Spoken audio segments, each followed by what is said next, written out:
Michael, welcome to the podcast. It's a joy to have you here. Thank you, Carey. It's wonderful to be here with you. Yeah. Well, we have a mutual friend who introduced us and a fascinating story. Every leader listening to this has led through some massive crises over the last couple of years, but the first time you really came onto my radar screen was about 14, 15 years ago during the Listeria outbreak that happened at the company where you were CEO, Maple Leaf Foods. And I just thought the way you handled that was exceptional. Can you talk about the Listeria crisis, the outbreak that happened at Maple Leaf Foods, and what happened and what your response was?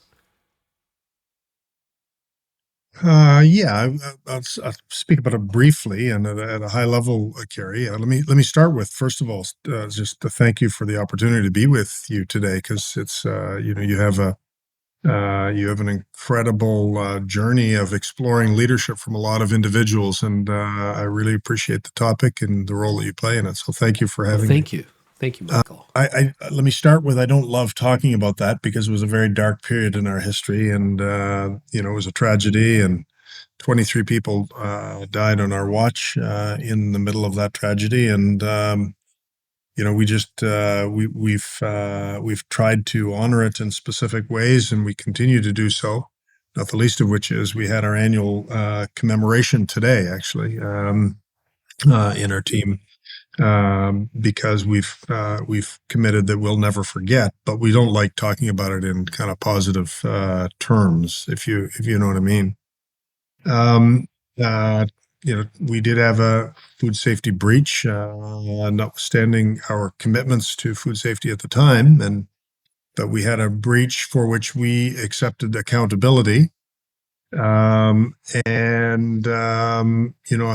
grateful for the fact that we were able to navigate through that, basically demonstrating three things that were important to us at the time, and I think important to the outcome. The first was a sense of action orientation with a high sense of urgency.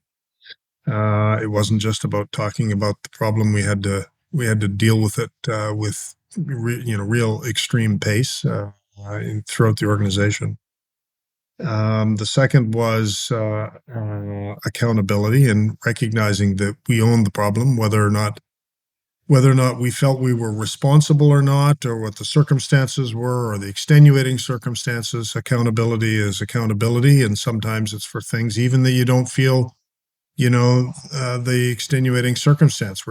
You're still accountable, and our consumers trusted us. They didn't trust all the things that we might have or could have potentially pointed the finger to, and we just said we own it, and we're gonna assume that ownership in the fullest sense.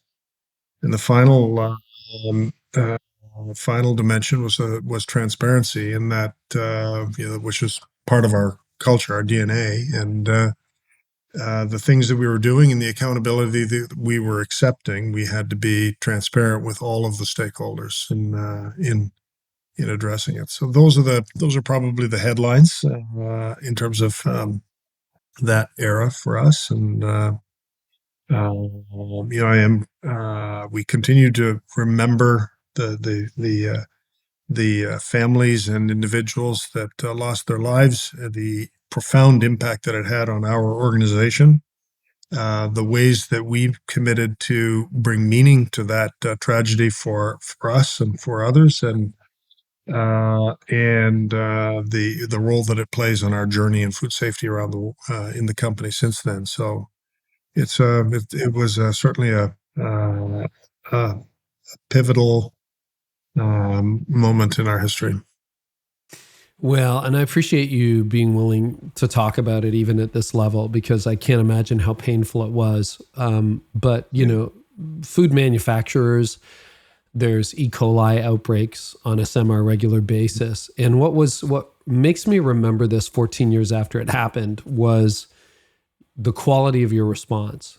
Normally, there's a little bit of denial, there's silence, there's blame shifting. And I mean, it made national news in Canada, my country, our country, where you just stepped forward, you owned it, you accepted full responsibility. There was genuine grief. There was accountability. There was a direct and heartfelt apology. And that's just so rare in leadership, Michael. I remember at the time going, I don't think I've ever seen this before. I mean, we're used to politicians blame shifting and dancing around issues and CEOs trying to avoid lawsuits. And we'll link to it in the show notes. But, that apology was just, to my mind, an example of outstanding leadership. Yeah, well, again, there's no, we don't accept any badges or accolades for a tragedy. It was just a tragedy at the end of the day. And I appreciate your kind words. There were a lot of a lot of people that I represented at the time in the Maple Leaf organization that stood for the food that we made, and were very proud of what we did. And it was very important to all of us to mistakes were made, and make sure notwithstanding the mistakes that were made, to handle them in an appropriate way. Give leaders listening who may not know Maple Leaf Foods. I mean, even Canadians probably have no idea of the scope of your operation. But what are the kinds of things you represent these days? Your products, the things that you sell, the things that you bring to market. Give us an idea of the scope of the operations that you're responsible for, Michael. Thank you for pointing out Maple Leaf Foods. It's certainly a big part of my life. We are the largest food processing company in Canada, in the Canadian footprint. We are the largest protein company, mostly animal proteins, meat protein, but also plant-based proteins. And we have a portfolio of brands, leading brands, number one, number two brands in almost every category that we operate in the meat case. We have leadership brands in the plant-based segment. We're a leading processor of poultry and pork in the country. We have close to 30 manufacturing facilities throughout North America, and 13,500 people, with a top line turnover of about $4.8 billion. Yeah. That's a very large company, particularly for the Canadian market. You've led through crisis. We sort of started on that point, and crises come in different forms. I mean, I want to talk to you about industry disruption and how things have changed. You've been at Maple Leaf Foods now for 27 years. I mean, nobody really had a term of plant-based protein 27 years ago. You probably had other personnel crises, and of course, you've had the last 2 years to lead through, including supply chain disruptions. You also speak semi-regularly to business schools about crisis leadership. What are some principles to effectively leading through a crisis? I think they're very, crises is not the mainstay of what we try and live and breathe in leadership at Maple Leaf, or should it be in any other organizations. It's the leadership. It's the arrow in your leadership quiver that you don't want to be drawing on very often, obviously. For sure. I think the answer to your question is highly situational. There, in every situation that I've touched, either personally or talked to colleagues or friends that have faced difficult circumstances, each of their situations are unique, and so it's a little bit difficult to say, well, here's the blueprint. I don't think there is one really, but there are probably some common themes. I think in a situational crisis setting, clearly it's defined by leading with your core values first. I think is super important. I mean, when we've faced challenging circumstances like that, we've had to be urgent and decisive. And the only way you can be really urgent and decisive is kind of leaning on your core values first. And the things I spoke about earlier, an action orientation or a transparency or a sense of accountability. Those are central to the Maple Leaf culture and values and our leadership values. And so we just leaned on in a situation where we're having to make decision in minutes, key transformative decisions in minutes. You have to lean on, what you believe in as oftentimes more than what you know. And I think that's maybe a common denominator. Certainly in the middle of these settings, we've always, when we faced challenging circumstances, we try and focus on the big things first. You don't have time or energy for all of the distractions, and so you just kind of focus on the important and urgent, as opposed to smaller matters. But I think the key point being, Carey, is that we've tried to approach it very situationally, and every situation has some uniqueness to it. Yeah, and I think leading with your values is a really interesting place to start on that, because you're right. They're the things that guide you. And I want to get into your values later in the interview, because I was surprised when I was doing preparation and research for this conversation, just how values driven you are. But I want to go back a little bit. So leadership style is something that's formed slowly over a lifetime. Who were your mentors, and what did they teach you in the early days of your career when you were an aspiring leader, a young leader? I think I think every leader in a for-profit or non-for-profit, politics or private sectors must form their own journey and their own blueprint for leadership. And I've tried to do that as well. But of course, you do, through your own journey, draw on strands of DNA from a lot of different people.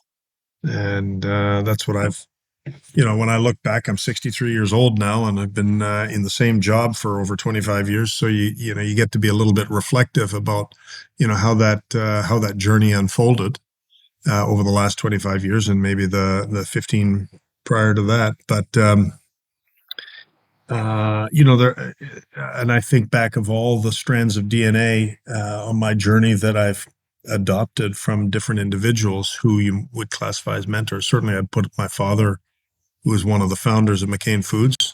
And he and his brother, at the age of 26 and 28, founded a frozen French fry business in Eastern Canada that is now the largest of its kind in the world. And in their late 20s, and he was a remarkable man, and obviously he was a mentor, but he wasn't the only one. I have a lot of differences in how I've approached leadership from my father, and we were very open about our differences, not critical, just not critical differences. I'm just saying different approaches to leadership. Other people like, I had a very close relationship with I think one of the finest human beings I've ever met in the Canadian private sector, a man by the name of Purdy Crawford, who was a remarkable individual, just the quality of character that is not replicatable often. And he was on our board, and he was a great mentor. I think of people like my best friend in the world, who worked technically for me, but I would describe it with me, as he was the chief operating officer for Maple Leaf Foods, and we worked together at McCain Foods prior. Rich Land is he's just a remarkable leader in so many different ways, and I learned so many things from him. And so you just pick and choose different pieces of DNA from different individuals, and you pull them into your own cocktail and of leadership and your leadership belief system, and then it executes. You execute it from there. So I think that's kind of how it's all assembled for me. Maybe others have a different story, but that's worked for me. So this may be something you don't want to talk about, and if not, we'll just pass and move on to the next question. But you mentioned your father, and again, a highly successful company. If you're not from Canada, you have a hard time understanding how big McCain Foods and Maple Leaf Foods really are. But We do have a lot. I know a lot of leaders who listen to this podcast work with a parent or with a relative. And you mentioned that you had, a different approach or perhaps even different values than your dad. How did you navigate that? And then what would be an example of some of the divergence of approach if you're comfortable talking about that? Because I think that's a sticky point for a lot of leaders, Michael. Yeah, no, I'm totally comfortable talking about it. Again, my father, he started out as obviously as a parent, but it evolved from parent into boss and mentor. But as we moved over, migrated to the Maple Leaf organization, and he was a non-executive chair, and I was the CEO. Um, uh, it evolved to a place of intimacy in friendship uh, and advisor as in an advisory capacity. And when he passed 10 years ago, he was certainly my closest friend in the world. And so that evolution is unique. I think I think one of the greatest gifts in my life is to be able to have that kind of relationship with my father through his lifetime. And um, we clearly we were different. I mean, and I don't mean different in a negative way. I think just the shape of an organization in his era was different than it was in mine. He grew up. He started his business in the 50s, 60s, 70s. And in that era, Carey, leadership was about a really heavy load on the command and control. I mean, it was very hierarchical. Like he's the boss, and You're not. and Yeah. and you're not. Exactly. Uh-huh. And and it wasn't him as much as it was leadership in the 50s, 60s, and 70s, right? That's not how people lead today. And we have a talent strategy at Maple Leaf that is focused on finding the very best talent in the world, and we seek to inspire them. We have a much greater sense of teams and teamwork and collaboration in our approach to leadership and management in the Maple Leaf organization than he probably was accustomed to. I would say to Dad things like, because when I was the CEO and he was the chair, I made a really, we had a really clear understanding that there could only be one person in charge, and so he gave advice when I asked for it, but but not when I didn't.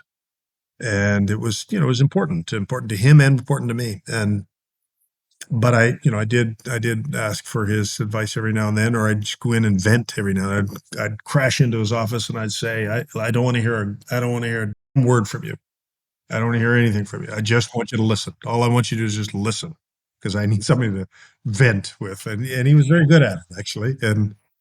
But he would comment every now and then. I'd go in, for example, just to illustrate your question about differences in style.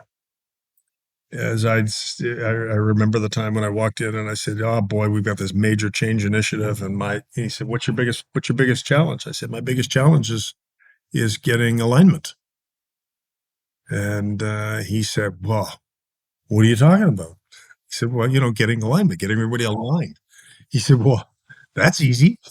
Just look at everybody and say, get in line."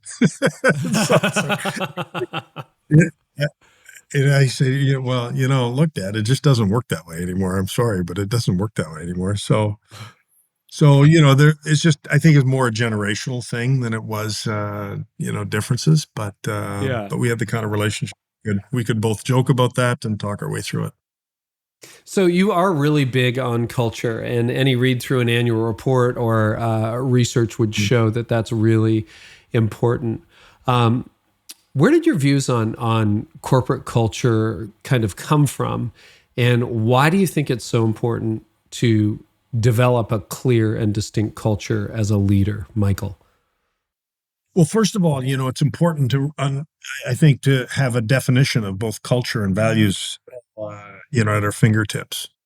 And I don't think, Carey, that that necessarily two people would define it the same. Our view is that culture in its most basic form is best described as how people behave when nobody's looking. And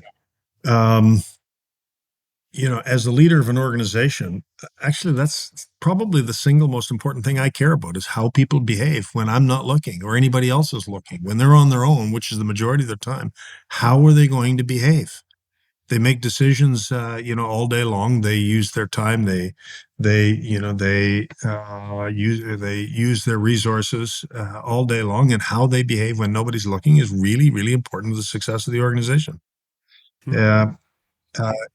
In the Maple Leaf context, I think there was a critical point of distinction because I am a product of the McCain organization. I came out of McCain Foods. My father and his brother never once in their entire leadership of that organization, never once uttered the word culture. They didn't talk about it. They never spoke about it. They never talked about leadership values. There were no posters on the wall. There was none of that. None of that.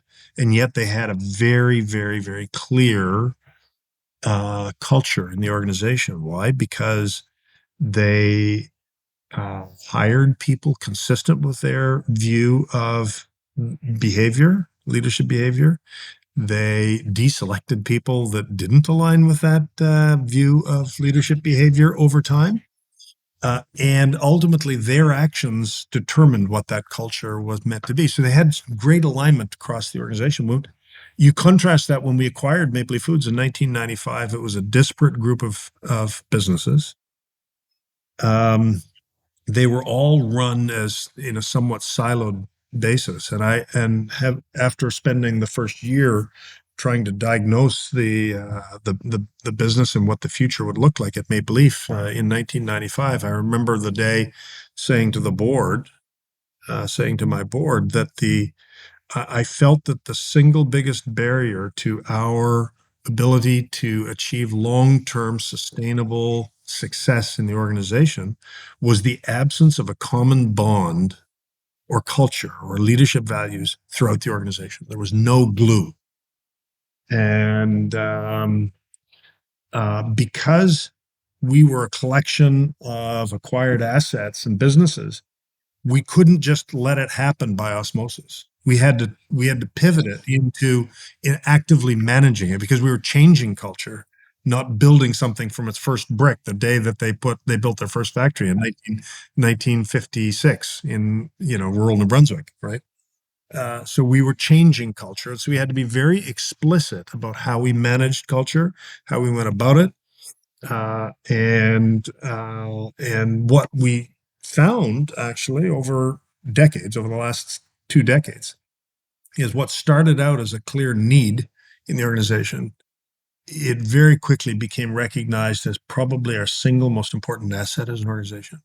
It was the reason people joined the company. It was the reason people behaved the way they did. It was the reason people stayed at the company, right? And loved working inside this organization on this team, and really came to define who we were. So the more relevant that became, the more we focused on managing it proactively and in that way.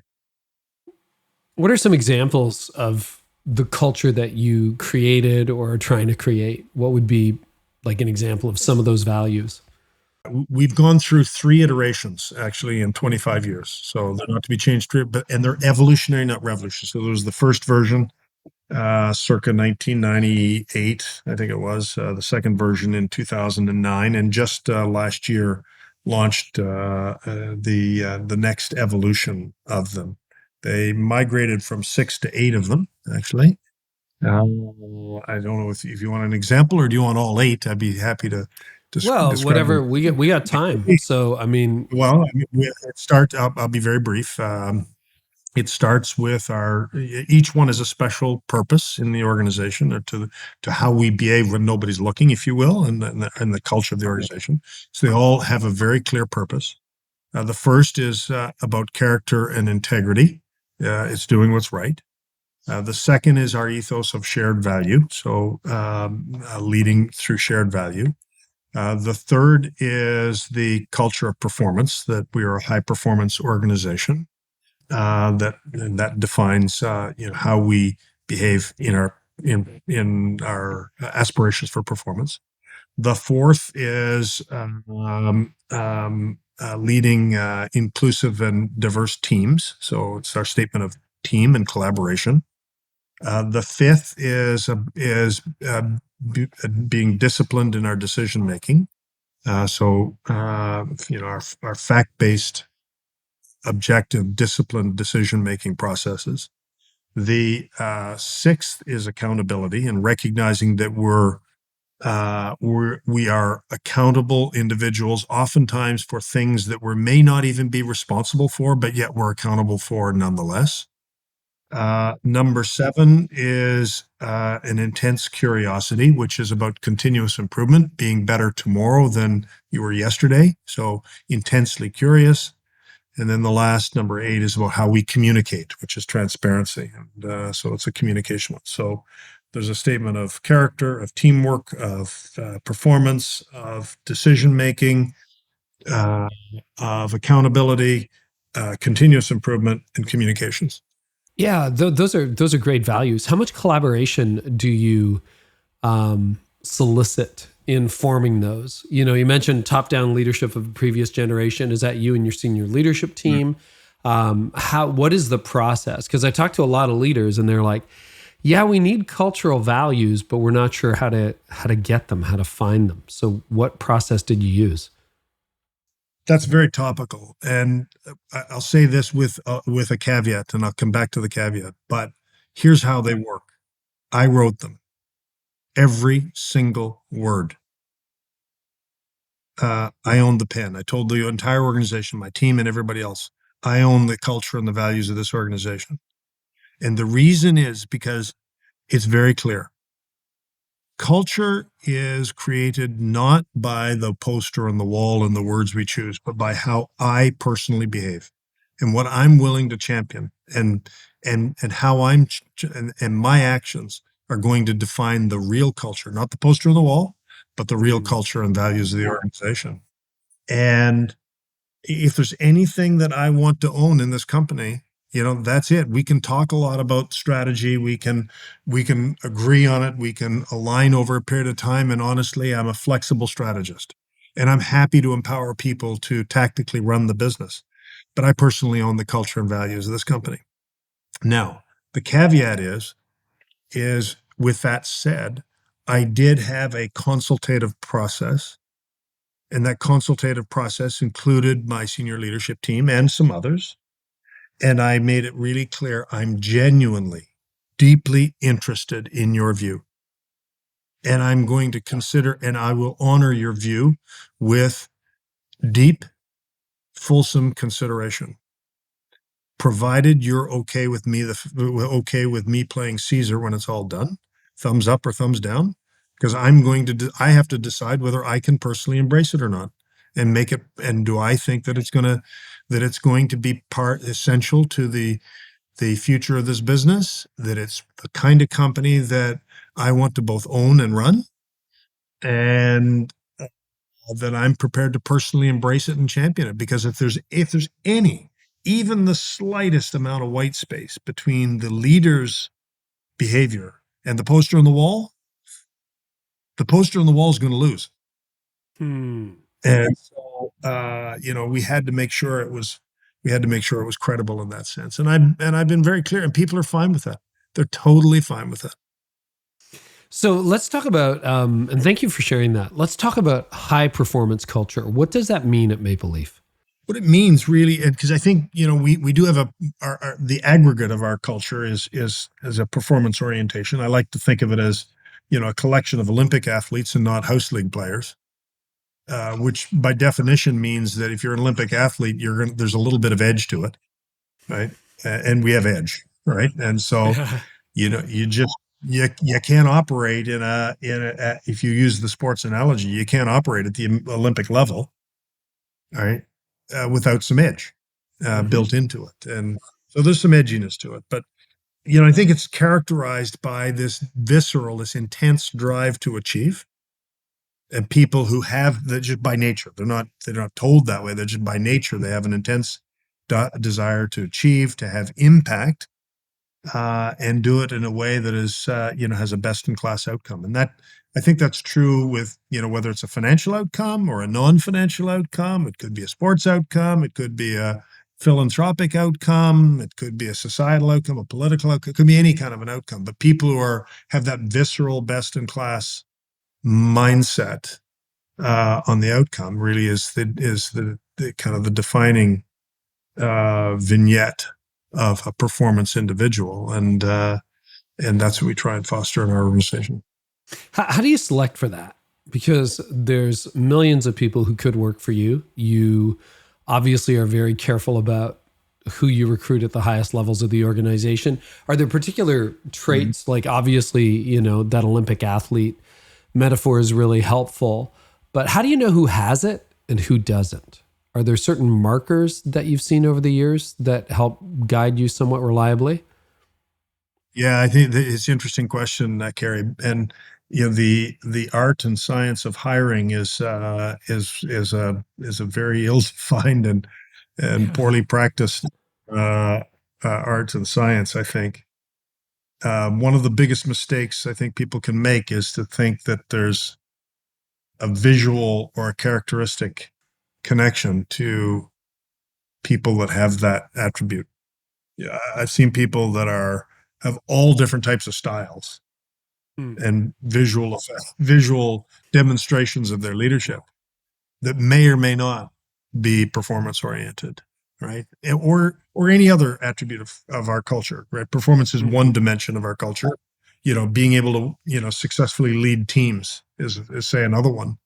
And the same thing's true there, is that, those visual cues or those markers that we all seek, I just don't think exist. The science of hiring that we try and deploy as much as we possibly can is rooted in the idea that, experience is your best indicator. So if you want to know that somebody's a really high performance individual, talk to me about how you've demonstrated that in the past. And if they can talk to you credibly about how they've demonstrated that in the past, they'll probably demonstrate it in the future. Right? So we follow basically very granular experiential interviewing techniques. I really appreciate that, and that resonates. How do you navigate that? Let's say, and you're probably not hiring a 21-year-old senior executive, but you clearly have 21-year-olds working in your company. A lot of people would say, well, that's easy to spot at 40. Either you did something with your life or you didn't. You've got a track record.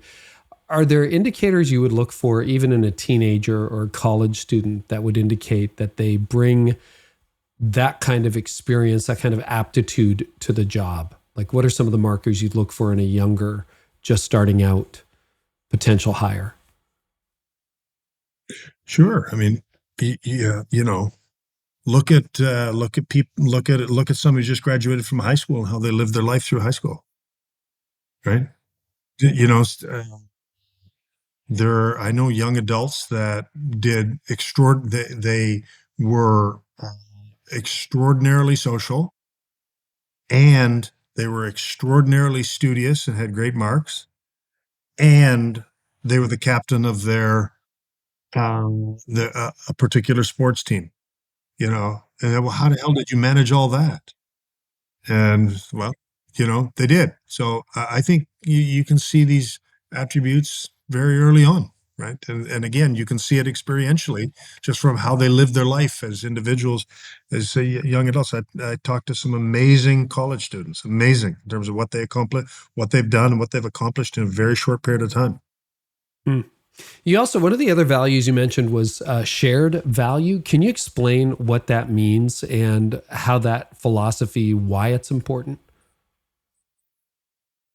Yeah, well, that's this centerpiece of Maple Leaf purposeful journey today. The idea of shared value creation, distinct from ESG and distinct from shareholder value creation.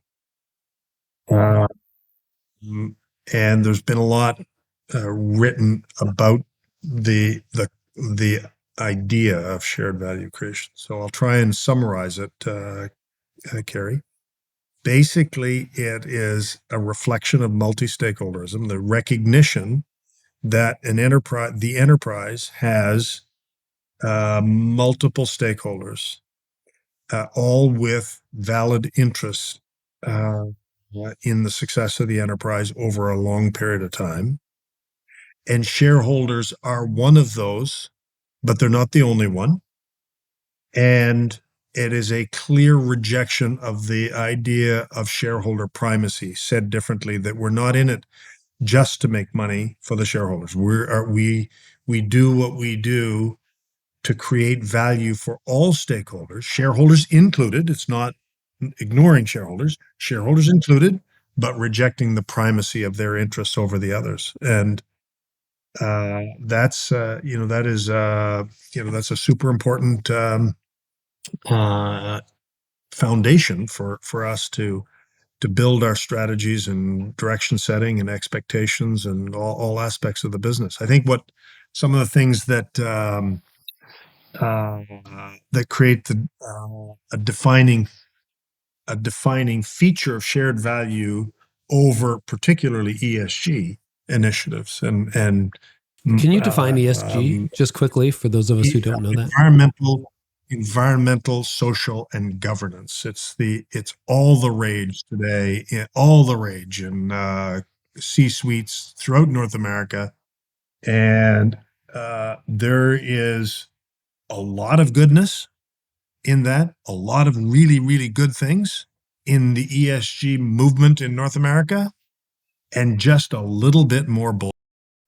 And, you have to be very cautious of differentiating the goodness from the BS. But in our case, and particularly in shared value, what's different about that is that we do what we can, what we have to try and create the vision of our enterprise, which is about shared value, to the financial success of the business, so that we're not facing the existential trade-off of virtue versus money. And we've tried to do that. So for instance, our core vision at Maple Leaf is to be the most sustainable protein company on earth. That's our vision at Maple Leaf, to be the most sustainable protein company on earth. That sustainability is defined as the food we produce, our climate, a relationship with the environment and the climate, our animal welfare and stewardship, and how we connect to the communities that we operate in. Those are the core stakeholders that we are focused on, in addition to our people, of course, in addition, obviously, to our people. But that vision of being the most sustainable protein company on earth and creating value, long-term value, and we've defined what that is for each one of those stakeholders, is really important to us. And as part of our strategies, we bake that into every strategic initiative we have, every one. It's what Maple Leaf people wake up in the morning thinking about, is how to further that vision in their own particular domain.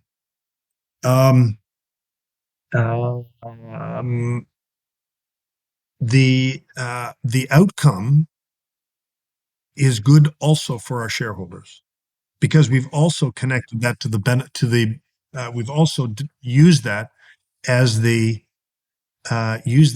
cornerstone of our marketing strategies. We market all of our brands as being the first carbon neutral brands in the meat case in North America. We are the first carbon neutral food company in the world. First large scale carbon neutral food company in the world, still are today. To the best of my knowledge, the only one today that is carbon neutral now, not 10 years from now. Right now, as you and I are having this conversation, carbon neutral. Well, we try and monetize that. We put it on our packaging, carbon zero, a carbon zero food product, right? We are leaders in North America in sustainable meat. We're leaders in North America raising animals without antibiotics, right? Because it's really important part of the future of the industry.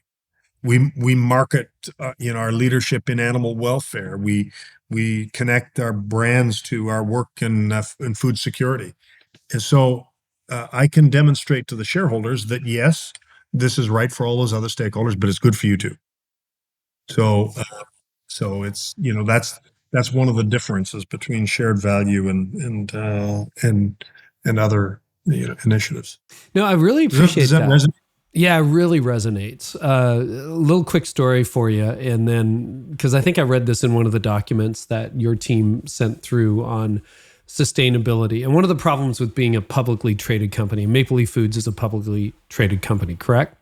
Yes, Yeah. yes, it is. So you've got shareholders you have to report to. I remember being in line on Toronto Pearson getting on board an Air Canada flight. And I never do this, but I struck up a conversation with a guy ahead of me. I don't know how we got it, but I found out he was the CFO of a massive, like multi-billion-dollar retailer, and he was flying to New York. And that retailer, I don't want to name it, was in some trouble, having the usual retail's not doing particularly well in an online economy kind of thing. And I said, boy, that's a tough problem to get through. And he said to me, I mean, this is a 5-minute conversation, so I don't know why he's giving me this information. He goes, oh, listen, Carey, I know exactly what to do as a CFO. It's just I can't do it on 90-day timelines when I have to report to shareholders. He said, I know how to turn this company around. Just the market won't hear of it because it's long-term thinking, not short-term thinking. And I haven't forgotten that conversation. And the company's still struggling a couple of years later. But I think a lot of leaders feel that pressure. They feel that pressure. I've got this elder board. I've got this governing board. I've got these stakeholders that want immediate results. When you realize the change you need to make might take 2 years, 5 years. And I think you've done a really good job in diversifying that and saying, no, we're going to play the environmental game. No, we're going to pay attention to stewardship of the planet, stewardship of the animals. And that might not have an immediate result as in the next 90 days. How do we, maximize shareholder value in the next 3 months? But I think that's a really brilliant thing. Can you speak to how you learn to manage the short term versus the long term and yet satisfy shareholders over the long run? Because I think there's something really big there. Yeah, there is. There really is. I'll start with Carey.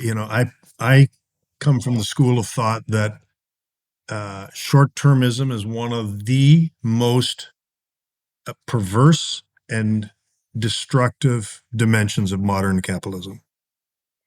And I personally think that steps should be taken to try and change the horizon, the lens of horizon in many large-scale public companies. Yes, we are a public company, but I also, important to note, and I have a bit of a gift/luxury in the sense is that my family own 40% of it. So, that gives me an owner-operator lens that, by definition, we can, I'm, and I, we, in the spirit of full disclosure, we tell all of my shareholders that, like, honestly, from a lens perspective, and how do I look at the business? Do I care about the next quarter and the next year? Yeah, of course I do. You want to win the Stanley Cup, you need to win games along the way. You can't just be focused on the cup, right? You got to win some games along the way. Of course you do. But the decisions we make, the key decisions we make, I'm focused on generational transfer.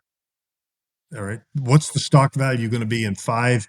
What's the share value going to be in 5 and 10 years? Right.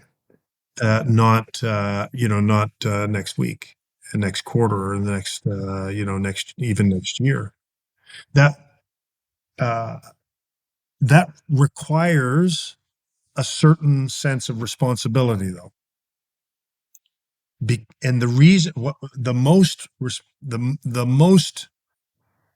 important overlay to that, in what we've experienced, and this is just what we think in this, is that we make long-term decisions, but they're not economically irrational decisions. They're long-term decisions, but they're economically rational. I can show you, I remember visiting Japanese trading houses that would talk about, they'd talk about, they'd be doing something that, hopefully 50 years from now will, really be attractive 50 years from now. There wasn't oftentimes any sense of economic rationality to it, right? It was just under the cloak of a very lazy long-term lens. Long-termism doesn't mean that it's not economically rational. It just says that the returns are demonstrative over a period of time, and modern finance has given us the ability to weigh that in the short term. How much is that worth today? And so it becomes economically rational, even though it's long term, Sure. right? So,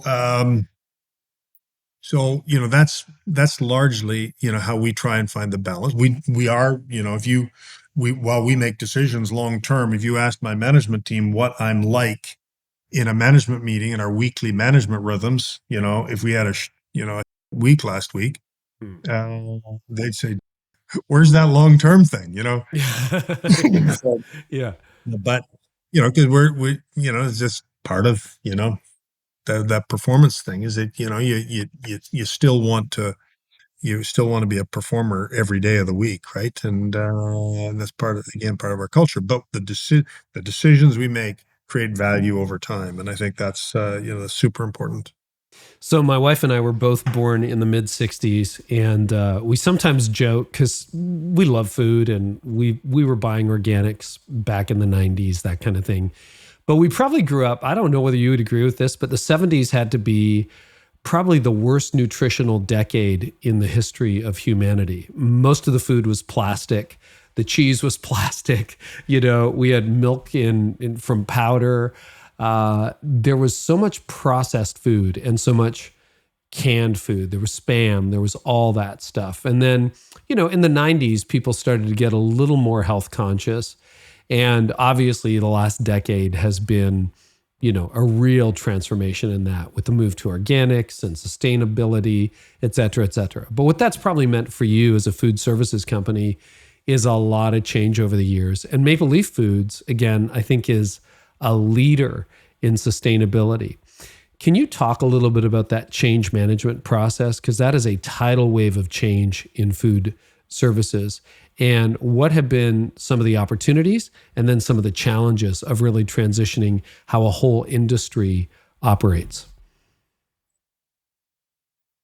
Yeah, I've obviously at my age and stage spent a lot of time thinking about the episodic shifts that have occurred in consumer behavior and what's that meant for our industry over a long period of time. I think if you narrow it down just to consumer behavior, clearly in the 60s and 70s, nutrition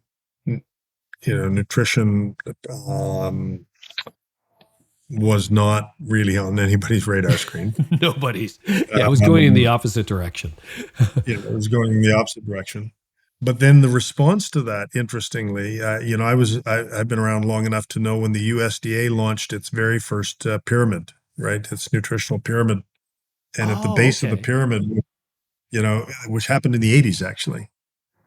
And you go back and notwithstanding the fact that the 60s and 70s that you refer to, the worst thing that ever happened was when the USDA issued its first pyramid, and at the base of that pyramid was carb loading. It was basically eat a ton of bread, rice, pasta, just carb loading. And the carb consumption went up through the roof for the next 20 years, and North Americans gained more and more and more weight. Mm-hmm. Right? It's true. And starting in the because of carb loading, starting in the 80s. Right. So there's been lots of different kind of macro trends that have driven that. I think probably since the 80s, which is, I was not a marketer in the 60s and 70s, so I wasn't around to respond to those trends. But Sure. I was in the 80s and the 90s and the 2000s and the 2010s.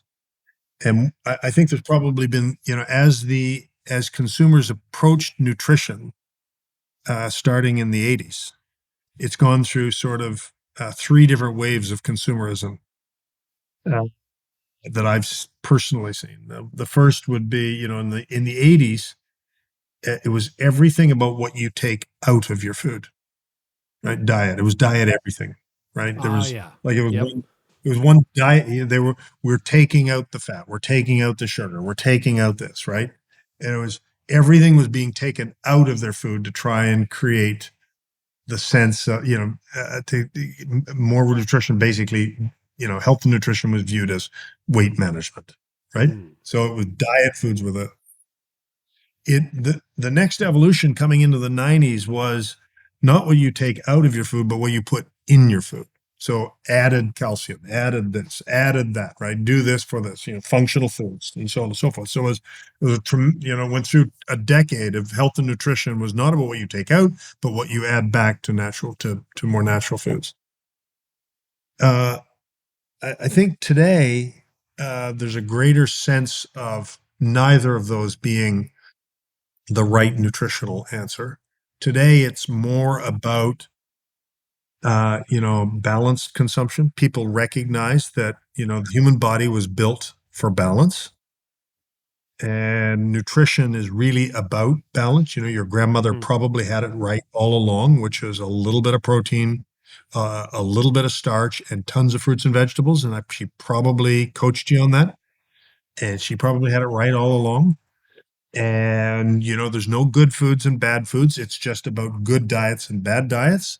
I love a good chocolate every now and then. I love a good chocolate, but I can't eat a whole bunch of them. I can only have a little bit every now and then because I know that that's not good for my diet, yada, yada, yada, yada. And the final change I think that's occurred in the last 10 years that's really meaningful is the evolution towards responsible consumption.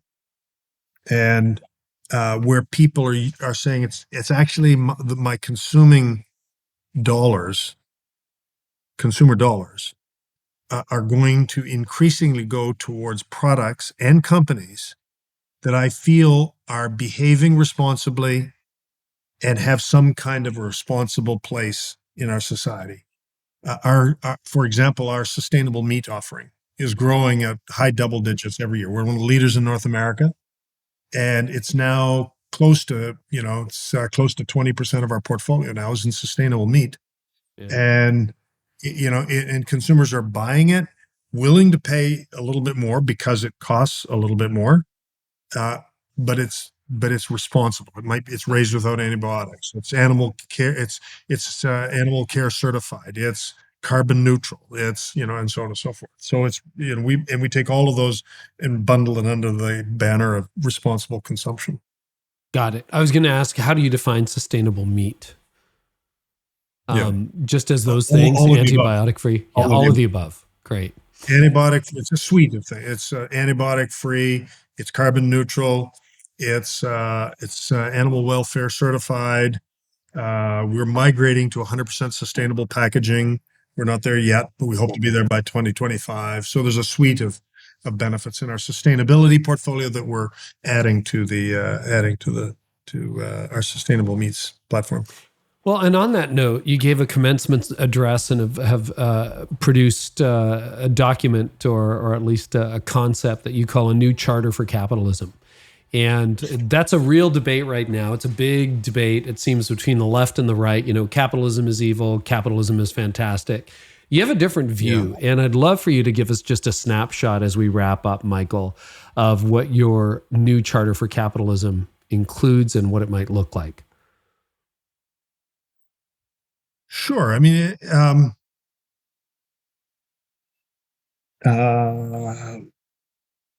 the context is just some thinking that and I just felt the need to express it. Some thinking about the social construct of capitalism that I think is clearly not working for everybody in the way that it needs to. And I decided to put pen to paper.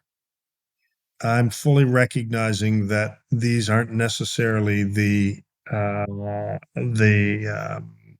final blueprint per se. But I did so only to create some sense of dialogue around these topics, particularly focused on the need to come up with some kind of systemic change in capitalism to make it more inclusive.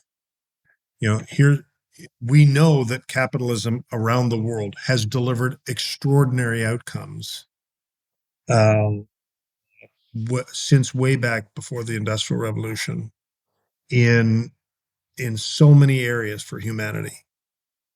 The problem is that we now realize that it's come with inexcusable consequences directly connected to that foundation in our life. So some great outcomes that we can all point to that we want to protect, but inexcusable consequences. And the trade-offs between those two, I think, are too great. Examples are planet Earth's on fire. Examples are the strength of the environment is deteriorating. Examples are globalization has delivered overall prosperity for society around the world, for populations around the world, but it's largely been in the context of a race to the bottom, mostly. There's been an intolerable rise in inequality and social justice in around the world, and we've faced endless human conflict, oftentimes protective of some capitalist-oriented need. So those are the trade-offs that I think that I feel or I've felt are too great, notwithstanding the goodness, the good things that have occurred because of this thing that we hold so dear. I don't believe that throwing the baby out with the bathwater is the right answer. I feel like that we should look for a new charter that builds on what we have, doesn't throw out what we have. And I defined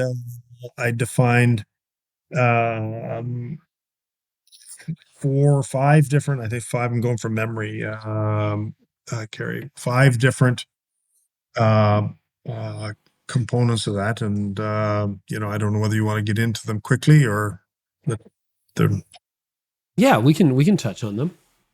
well, let me summarize. Number one is the idea of formally recognizing multi-stakeholdism, right? Equally. Like we talked about earlier. Rejecting the primacy of shareholders. I think multi-stakeholders the recognition of multi-stakeholderism is essential in a new version of capitalism, right? And it's astonishing how many people in the business community don't speak that language, right? And they need to, right? We have to recover that, so that's essential. Number two is I do believe, as we talked about already, that short-termism is one of the modern curses of our society. And there are specific tools that the capitalist society should embrace that specifically disadvantages short-termism in favor of long-termism. There are things that can be done, tools that could be applied that would accomplish that. And what would an example be of something that would discourage short-termism? Well, that you'll scratch on specific solutions, and I think there are ideas out there. I don't want to pretend to believe that any of the ideas are mature enough that they could be executed overnight. But here's a little, for instance. It's just a micro example, not a macro example. There are countries in Europe today that say you can't vote as a shareholder until you've owned the stock. You get all the economic interest, but you can't vote until you've owned it for 2 years. Or one year, I think. 1 year, actually. Right? Yeah. Kind of makes sense to me. It does. The average institutional share, according to The Economist has reported in the past that the average Fortune 500 institutional shareholder owns the stock for 278 days. Not even a year. 270. Wow. Okay, 278 days. That's the average.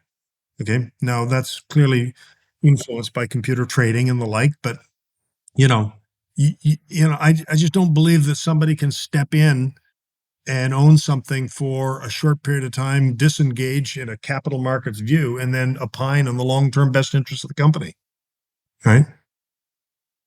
And putting in some saying, control or votes may have a different horizon than economic interest. Yeah, you get your economic interests the minute you buy in, but a say you might have to prove that you care a little bit longer. Right. Okay, that is a really cool initiative. Yeah. But it's honestly, I think it's one of. There are lots of other things that could be done in tools that could disadvantage short-termism. Number 3, I think that the paradigm shift for business is recognizing the role of government and regulation and embracing it, purposed to create a level playing field and not an opportunity to find advantage.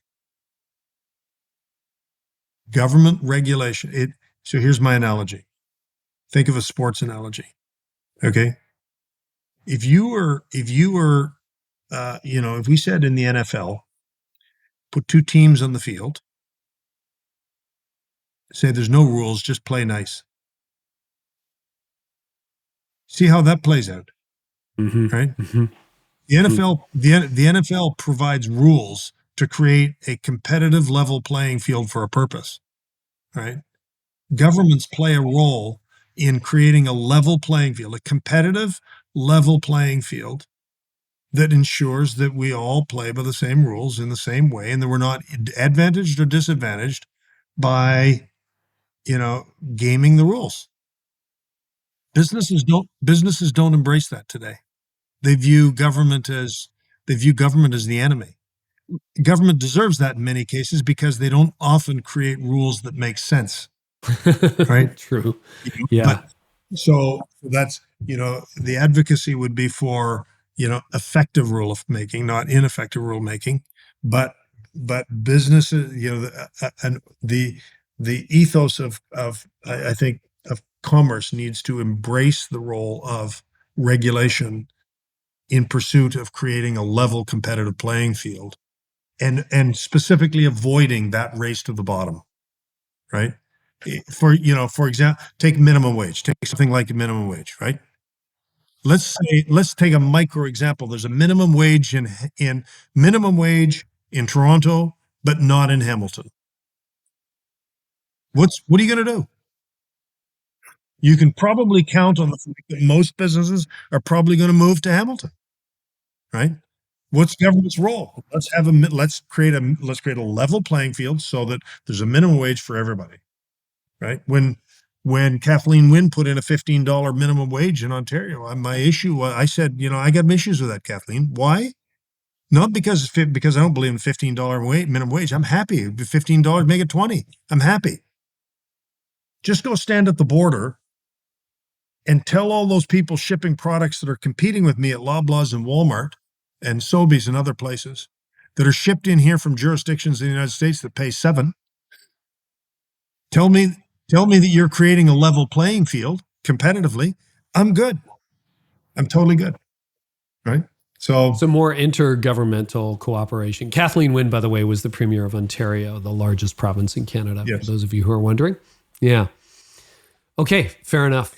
You think there are a few more, but I know in the interest of time, you probably got a few more. We could go on. I could spend an hour talking about this. Well, we'll link to your speech. I read the speech to St. Mary's University, I think it was, in New Brunswick, or Nova Scotia. So we'll link to that. And any final words for leaders? And I really appreciate your long-term thinking. I appreciate the commitment. It's really a very interesting case study what Maple Leaf Foods did under your leadership. You retired recently, announced your retirement recently, but moving to a more sustainable, ethical, approach. And as somebody who does enjoy meat, but has a lot of vegan friends, I'm really grateful for companies that will take a more thoughtful approach and consider what we're doing to the planet and beyond. Had a really interesting conversation with Seth Godin about the future of the planet recently on the podcast. So I appreciate that you in industry are thinking of similar things. Any final word? And then maybe where people can find you online or Maple Leaf Foods online, Michael, just for listeners who want to know more. Yeah, I'm not a social media junkie, so I do have a Twitter account, so that's probably where you can see anything that I'm doing or saying in the moment. So I can't even tell you what the link address is. So we'll find it. Yeah, maybe you can find that for me, Carey, and put it in there. But I'm not a particular junkie. But we have a website, we have a company Twitter account, and I have a personal one, so that I sometimes opine on things from here to there. But look, all I'd say is thank you for the time today. It's been a wonderful discussion on some very substantial topics, and any one of which we could probably spend another hour or two on in discussion on. But these are really, really I think important things for the future of our society and obviously our country and our business at the same time. But no, a lot of it is existential at this point, Michael, and I appreciate you leading the way on that. And I'm going to be thinking about the problem with short-term thinking for a long time. So thank you so much for being with us today. Thank you, Carey. Wonderful to see you. Thanks so much for watching the Carey Nieuwhof Leadership Podcast on YouTube. If you haven't subscribed yet, do so. Share it with a friend and leave us a comment. And I've got 2 things I want you to do before you sign off today. Number 1, if you're a church leader, would love for you to go out and visit hegetsuspartners.com/Carey. Click on the link, because here's what's happening. There's a $100 million campaign going on, basically sharing the gospel with the world. And if you become a partner for the He Gets Us campaign, here's what happens. People who are interested and respond to the ad get connected to your church. It's an opportunity for you to enter into dialogue, have a conversation with them, people who are really authentically exploring Christianity. So go to hegetsuspartners.com/Carey. And also, if you haven't yet checked out the Art of Leadership Academy, make sure you do so. The Art of Leadership Academy has over 150 high-quality, done-for-you resources for you and your team. Whether you're leading a church or whether you're leading a small business, you're an entrepreneur, it's done for you. I will train you in communication. I'll train you in team leadership. I'll train you in so many different things. We have PDFs, videos, downloads, cheat sheets, you name it, we've got it. It's ready to go. But it's beyond that. The Academy is also a community. I do live monthly coaching calls. We have an incredible community involved in daily dialogue. It is troll-free, and it's available for a very low membership fee every single year. Would love for you to check it out. Make sure you check out theartofleadershipacademy.com. Click the link and we'll see you inside there, because here's why I started it. I graduated law school. Nobody taught me how to run a law firm. I graduated seminary and nobody showed me how to run a church. Had to figure it all out. So that's why we created the Art of Leadership Academy. It'll help you lead and help you thrive as you do it. Thanks so much for watching the podcast. We'll catch you next time. And I hope our time together today has helped you thrive in life and leadership.